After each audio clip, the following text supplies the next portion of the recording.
Well, all right. Welcome back to Generation, Bridging the Gap with Rex and Diva. And today we are going to talk about kindness. Kindness. How do you be kind to people?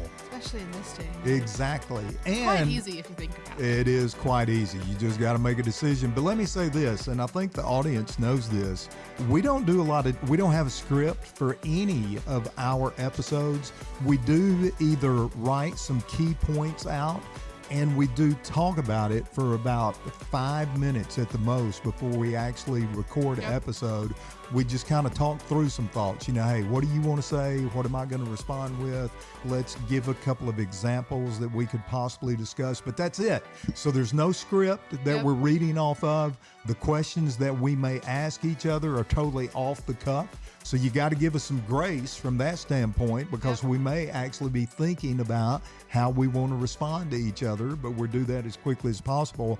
But today's subject, from a very macro view, we just said, hey, why don't we talk about how to be kind to people? We have no bullet points for this. We don't even have a bullet point.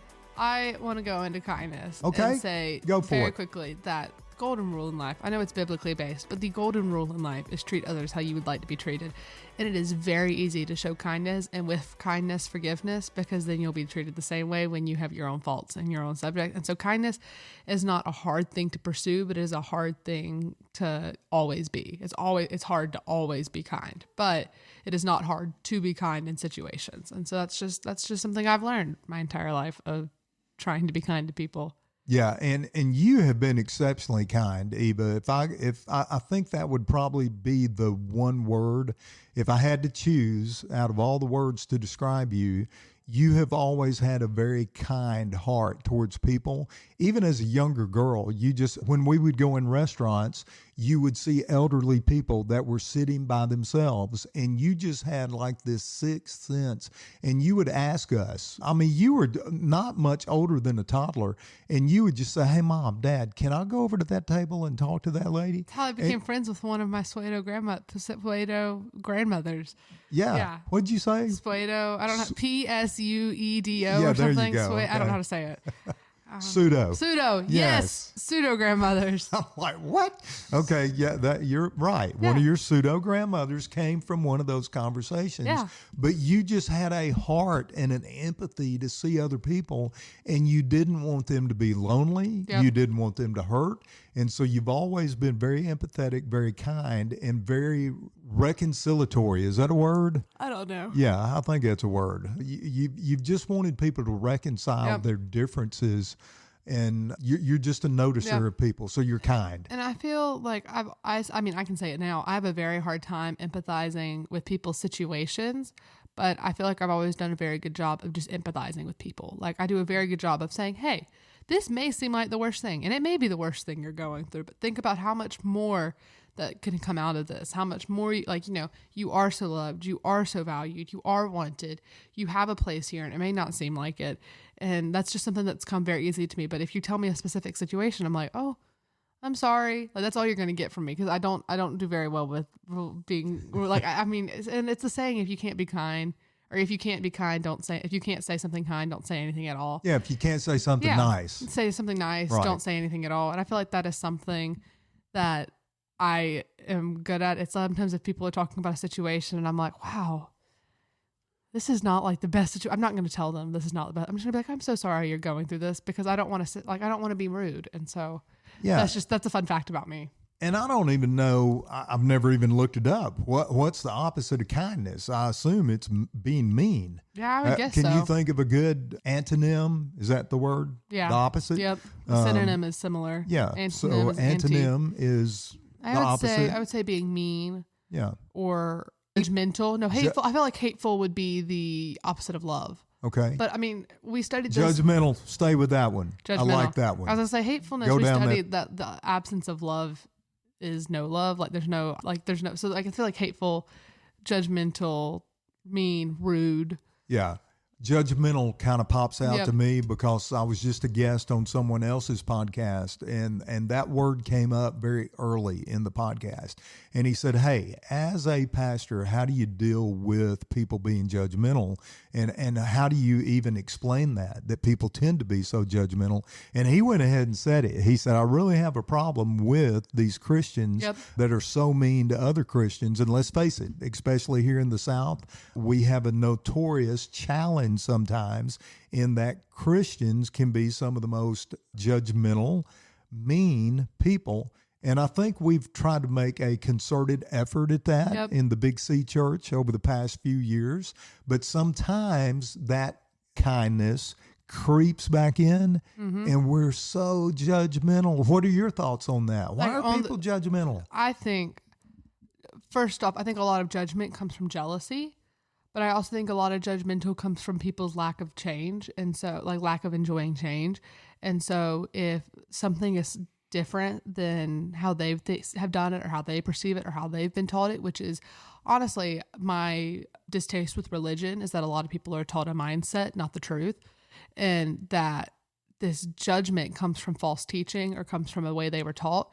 And because they're not doing it the way they're taught, they're passing judgment onto that person, and they let these characteristics define the entire personality of someone.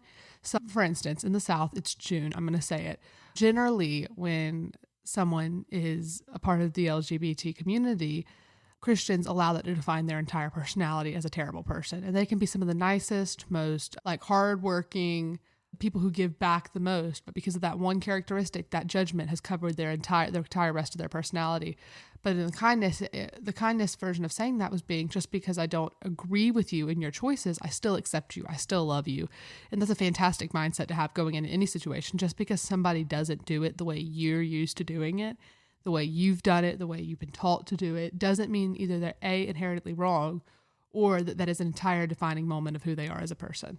Yep, I totally agree. And just because I disagree with you Yep. and I disagree with your choices, that does not give me a license to disrespect you or dishonor you in any way. Yep. And so we've always got to keep at the forefront, hey, every person Yep. has value.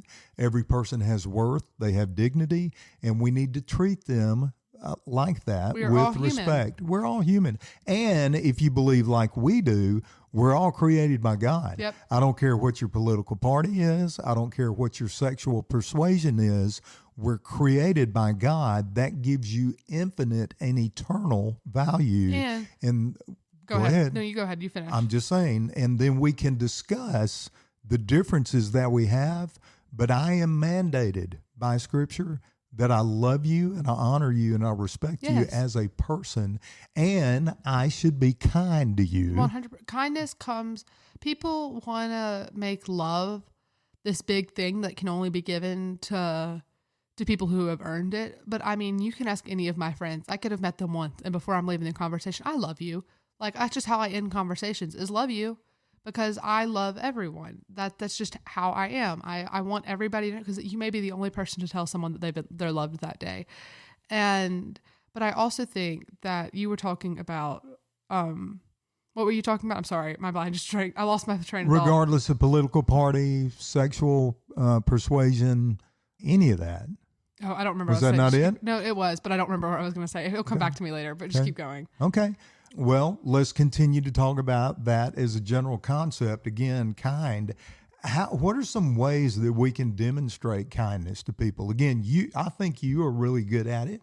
But have you seen someone? If someone just jumps out as an example, it could be a teacher, a coach, could be a pastor, it could be anybody that really jumps to the forefront. You know what? I saw them do a kind act. I heard them speak kind words. Yeah. Or it could be a story you read online. Yeah, I think personally, kind is not one thing. Kind is the mindset behind action. And if you do things for a reward, you're not doing it in a kind manner. So there's acts of kindness. So like paying for somebody's drink or helping an elderly person get their groceries in the house. But then there's words of kindness, complimenting somebody. You see somebody in the grocery store, people don't like talking to other people nowadays, but just go up to them. Hey, I really like your shoes. And that could make their day, is just by noticing something because we are all insecure. Oh, I know what I was going to say. you were talking about judgment, and this plays right into what I was going to say. We all live in a fallen world, and God did not define what sins have a different weight than others. And so somebody may be living a lifestyle of sin, but I mean, you're living a lifestyle of sin too. If you're, watching things you're not supposed to, or listening to music, or using profanity, you're living just as big of a lifestyle of sin as somebody else. And so by you passing judgment on them, you're being hypocritical, because you're doing the same thing. It's just not the way you've been taught to see sin and see judgment. And so by being kind is first acknowledging I'm not perfect. I make mistakes. And if I make a mistake, I want somebody to treat me the same way I am treating them. And so it comes with humility, by going, I'm not perfect. And so to be kind to others, I have to know that I need kindness showed to me sometimes when I mess up. Because if you're never kind to people, you're never going to be shown kindness. Exactly. And the word that came to me as you were talking through that, the word that occurs with judgment, that often occurs with judgment, is that we not only judge, but we're harsh. Yeah. I do not like harsh people. I do not like harsh words. It doesn't mean, again, that I'm not direct, that I'm not clear. And if I disagree with you in a particular belief, I'm more than willing to address that head on, but I am not going to be harsh with you in any way in my tone. You know that in this house, I've always said, hey, You've risen your voice probably like 10 times in the last year and a half, which is a lot better than I have. What?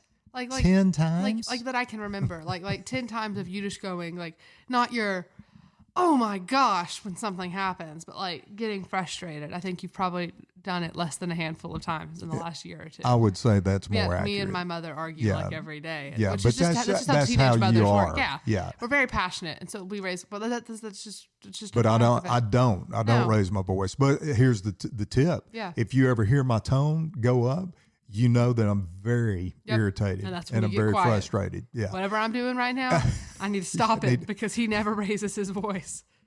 And so with that, you're kind of throwing my train of thought off, because you're like, man, 10 times in the last year. I'm like, 10 times? That's a lot. Oh, yeah. Compared to me. Yeah, but what I was going to say, the oh my gosh, I don't even think your mother and you realize that. The oh my gosh, when I say that, that is generally to keep me from saying something profane.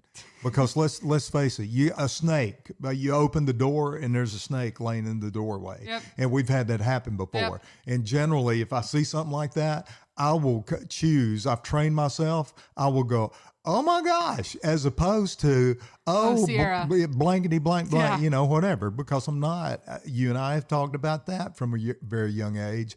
I'm not going to use profanity in this house, and I'm not going to, oh my gosh, we can go down a pig trail. We are. It's all right. We're talking about kindness. And we are talking about kindness. Part of kindness is listening to other people's opinions in their conversation. And part of kindness is guarding your speech. Yep. And one of my irritable things is to hear profanity in public. Yep. Hey, if you want to use profanity in your house, I don't recommend you do that. But if you want to go home and you want to swear and use profanity in front of your children and in front of your spouse and your family, your extended family, your friends, if you want to do that in your home, hey, knock yourself out, my friend. It is a free country and you're entitled to do that. That is your palace, your kingdom. But when you step out in public, there should be a public expectation of civility and decorum, and profanity does not fit that. And so in my personal opinion, I think being kind to people is guarding your mouth, not only the tone, but our profanity. And that's something that has changed in this culture. In general. Yeah. So anyway, I kind of preached a little bit on that one. That's all right. But kindness. Kindness. And it's very easy to do. It's being selfless, right? Kindness is understanding your own faults and saying, if I struggle with my insecurity about what I'm wearing today, I'm sure the person next to me is too. Let me remind them how beautiful they are. And when you say that can carry someone for ages, because somebody noticed it when that could have been their biggest insecurity leaving the house. Somebody may be food insecure. So if you know somebody who is food insecure, bring them food.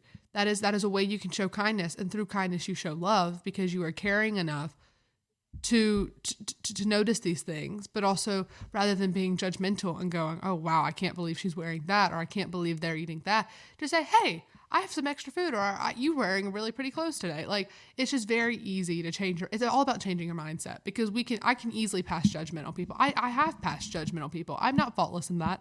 I try to be kind. I don't like being mean to people because I feel unkind. And that's why I don't like making jokes at other people's expense. But I have done it many times. But then I have to also go, wait, what's the opposite of this? If I'm telling somebody, oh, wow, look at what she's wearing. No, what can I find that she's wearing that looks really good? How is her hair styled? How is her makeup? Oh, wow, I really like her. It's just very easy to change unkindness to being kind by just flipping the opposite of what it is. I love that. And another thought to go with that, I love the fact that you can help people get out of an awkward moment.